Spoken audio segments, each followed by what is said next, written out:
Pnawn da, Cynhadledd. A braint ydy mi gael sefyll o'ch blaen chi heddiw yma fel ymgeisydd Ynys Mon.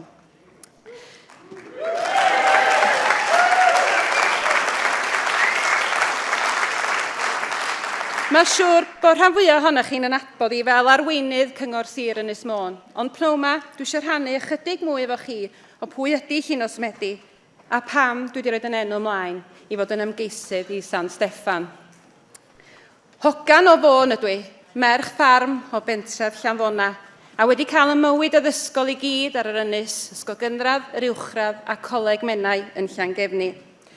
Roedd yn nhad i yn gweithio ar y lonydd a gweithio ar y bins mwyn wneud yn siŵr bod y fferm yn gweithio'n ariannol, a fy mam wedi bod yn gweithio mewn y maes gweinyddol ar hyd i hoes. Dwi'n un o 3 o blant, ac egwyddor mwyaf teulu ydy gweithio'n galad. Ac oedd bob munud sbar yn mynd i roi yn ôl i'r fferm. Dwi wedi cael amryw o swyddi yn fy mywyd, yn cychwyn yn 12 mlwydd oed yn golchi llestri mewn bwyty mewn Baris, stacio silffoedd mewn siop mewn Baris a tu ôl i ambell i far. Ond yn 19 mlwydd oed, mi ges i swydd nath newid i a gwneud i mi werthfawrogi gymaint mwy. Mi eisiau'n gofalwr mewn cartre preswyl yn Hilfra yn Llangoed, a mi oedd rhywun a'i dad yn dod yna'n aml i weld Antiolwen, a mi oeddwn i yna fel gofalwraig. Mae codi boradolig i fynd i ofalu am bobl yn gwneud chi werthfawrogi bywyd a gwerthfawrogi yr hyn sydd gennym ni o'n cwmpas. A mae o'n swydd sydd yn gwneud i mi werthfawrogi yr hyn a bod yn ofalgar o'n gilydd a gwneud yn gorau dros yn gilydd ar yr adegau dydy bobl eraill mae'n gallu gwneud o dros ei hunan. Dwi wedi gweithio fel gweithiwr ieuenctid hefyd ar yr ynys, ymysg pobl ifanc, a dwi'n meddwl bod bobl ifanc yn ffantastig. Nhw di'n dyfodol ni, maen nhw wych. Dwi wedi gweithio fel cymorthydd dosbarth a cymorthydd 1 i 1 efo plant ac anghenion arbennig. Gallwn ni mynd ymlaen i restru'r swyddi i chi o recordio llefrith i werthu wyau, ond dwi'n isio'ch diflasu chi efo hynny. Ond ar lefel llawar mwy personol, dwi eisiau rhannu efo chi fy mod i wedi gadael adra yn 15 mlwydd oed i fyw efo nghariad. Nes i brodi'n ifanc a cael 2 o blant mwyaf gwerthfawr yn ddynas ifanc. Ond 8 mlynedd yn ôl, mi ddigwyddodd rhywbeth i mi a nath droi y myd i'n ben ycha isaf a rhywbeth nad does neb yn gallu baratoi amdano. Mi oeddwn i'n fam i 2 o blant ac yn ddigartref. Dwi'n ofnadwy o ffodus o gael y teulu cefnogol a mi ges i tŷ rent preifat yn Llanach y Medd, a ges i i'r tŷ rent yna heb llwy de i fy enw. 2 mlynedd yn ddiweddarach ges i'r cyfle i brynu'r tŷ hwnnw, ac yn fanna mae Twm, Elliw, fi a Nancy'r Ci wedi ymgartrefu. Mae'n siŵr bod chi'n gofyn pam bod hi'n rhannu hyn, pam bod hi'n rhannu y bethau personol yma hefo ni. Ond dwi eisiau chi wybod pam mod i eisiau bod yn aelod seneddol dros Ynys Mon. Mae'r hyn dwi wedi rhoi i chi'n rhoi plas i chi ar pam mod i'n angerddol am yr ynys, pam bod fi wedi cario empathy efallai i'r rôl o fod yn arweinydd. Dwi eisiau bod yn rhan o gymdeithas deg, a dwi yn meddwl bod y sefydliad gwenwynig yn San Steffan angen rhywun sydd hefo'n egwyddorion ni.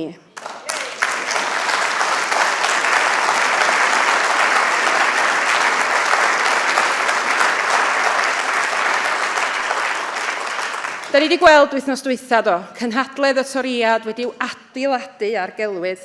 Sut bod ni wedi cyrraedd y sefyllfa lle mae'n gwleidyddion ni'n meddwl bod hi'n iawn i ddeud celwydd, a bod nhw'n cael get away efo deud celwydd. A bod ni, y pobl y cyffredin, yn fod i dderbyn bod nhw'n deud celwydd wrthyn ni. Maen nhw'n meddwl mai delwedd nhw sy'n bwysig, a dim yr hyn gafon nhw i wethol i'w wneud. A dyna pam, mi fyswn i yn aelod seneddol dra gwahanol. Nid gyrfa mewn gwleidyddiaeth ydw i isio, ond gyrfa yn gwneud gwahaniaeth i Ynys Mon fy nghartra.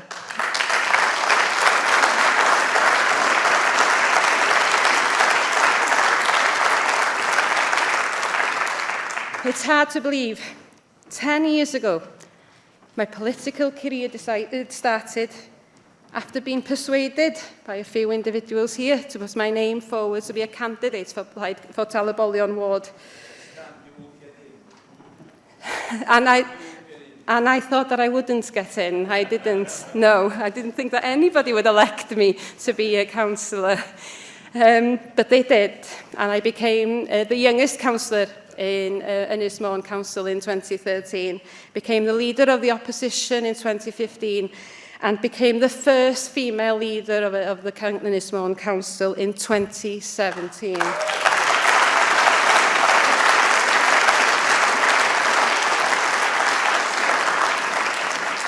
Little did I know that all of my personal experience and my rooted belonging in Ynys Mon would nurture me to be that leader. The leader that moved the council from being a failure to success. But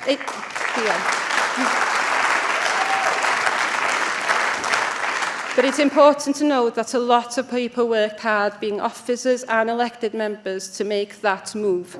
But that was under the right leadership and the right principles. And I'd like to take this opportunity to pay a tribute to all those elected members that worked hard to make Anglesey proud again.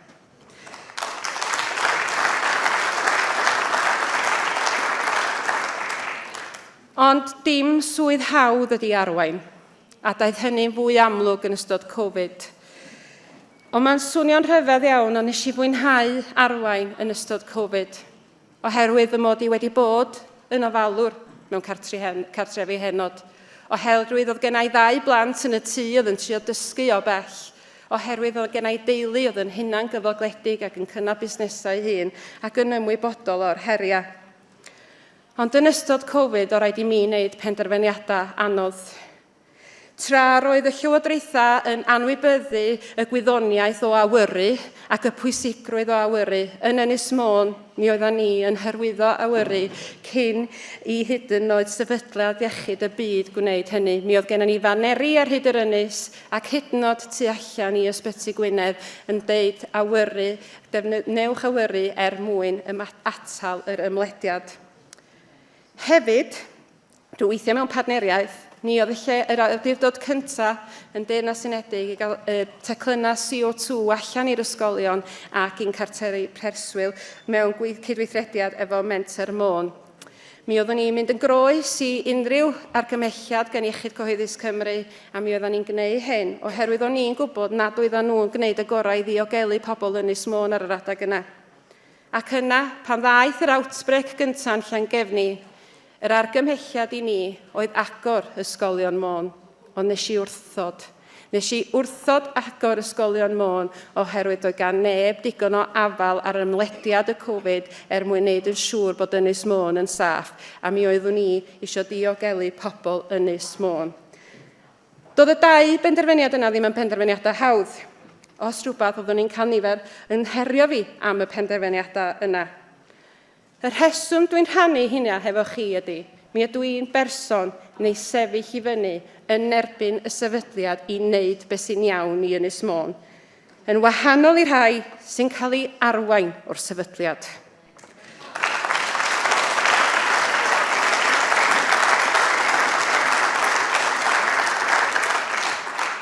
Yn bod ni'n gweithio'n galad iawn yn Cyngor Ynys Mon, mae'n amhosib I ni lianaru'r effaith mae'r blaid gydwadol yn San Steffan yn gael ar ein cymdeithas ni.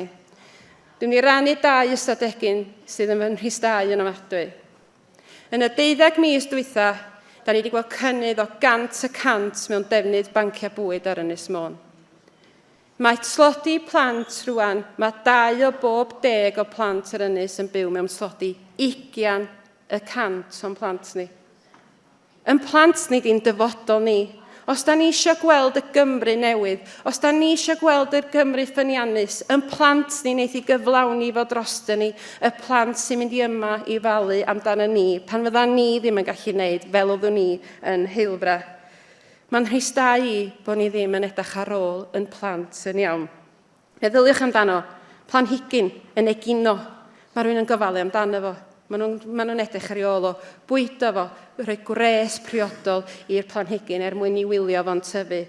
ond mae'r llywodraethau wedi anghofio ein plant ac oherwydd yn anghofio am ein dyfodol. Da ni'n trio lliniaru rwan yr effaith y mini budget ar ein teuluodd. Da ni'n gorfod wneud yn siŵr bod ni'n rhoi arian ychwanegol i'r banciau bwyd ac yn sicrhau bod polisi Plaid Cymru o roi cinio am ddim i blant yr ynys yn cael ei wireddu. Da ni'n rhoi clybiau haf dros y gwyliau hefo prydau am ddim oherwydd nad ydy'r llywodraeth yn fodlon neu hynny. Da ni'n gofod llenwi'r bwlch nad yda ni yn ei greu. Mae San Steffan yn sefydliad sydd wedi torri. Sefydliad o addewidion gwag.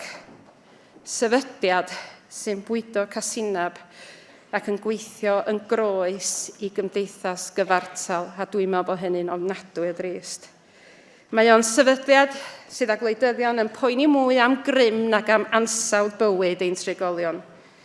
A mi oedd wythnos dwytha ar saga HS2 yn codi cwilydd arna ni gyd. 1 munud, da ni'n fanna'n crefu am gyfiawnder, am yr hyn sy'n heiddiannol i Gymru o'r HS2 wreiddiol, i wedyn i gael yr addewid gwag yma o drydannu'r rheilffordd y gogledd. Ac eich atgoffa chi, mae Plaid Cymru wedi gofyn a di ymgyrchu am hynny am flynyddoedd, ond i ni beidio cael yn twyllio. Nid bwriad gor iawn sgen y toriad o roi hwnnw i'r gogledd Cymru. Celwydd. Celwydd mwyn dwyn y bleidlais yna. Maen nhw'n mynd rownd hefo'u powdwr eisin, ond da ni'n gwybod na sirni sydd yn hwnnw go iawn.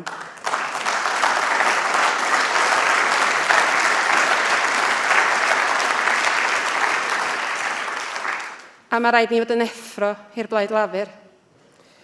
Nathon nhw'n byd yn San Steffan i sefyll i fyny dros be oedd yn heiddiannol i Gymru efo'r HS2. Dim byd. Mae'r blaid lafur yng Nghymru yng nghesal prydeindod y blaid lafur yn San Steffan. Ac heblaw am ymyrraeth Plaid Cymru yn y blynyddoedd diwetha, fysa nhw ddim wedi deffro i'r her dailedig da ni'n ei weld. Fysa nhw ddim wedi rhoi prydau cinio am ddim i blant Cymru. Ac o dan arweiniad Rhyn ap Iorwerth, da ni rwan yn gwthio'r llywodraeth yng Nghymru i roi Cymru yn gyntaf a nid y blaid lafur. Gyfeillion. Di'r frwydr ddim yn un hawdd yn Ynys Mon. Mae'r dirwedd wedi newid, a mae dylanwad y celwydd wedi cael gafal arno. Nid oes un aelod seneddol wedi colli sedd yn Ynys Mon. Felly, os ydych chi eisiau bod yn rhan o gwneud hanes, os ydych chi yn dymuno gweld Mon, mam Cymru yn dirwedd wyrdd unwaith eto, os ydych chi yn dymuno gweld hogan o Fôn yn cynrychioli Mon, dwi'n angen chi. We in Plaid Cymru stand for fairness, for ambition, and for Ynys Mon. I need you to walk the island and knock the doors with me, and spread the message that we have a chance to elect a representative who understands Ynys Mon. Dewch. Dewch gyda mi, a throi Mon Mam Cymru yn Mon Plaid Cymru.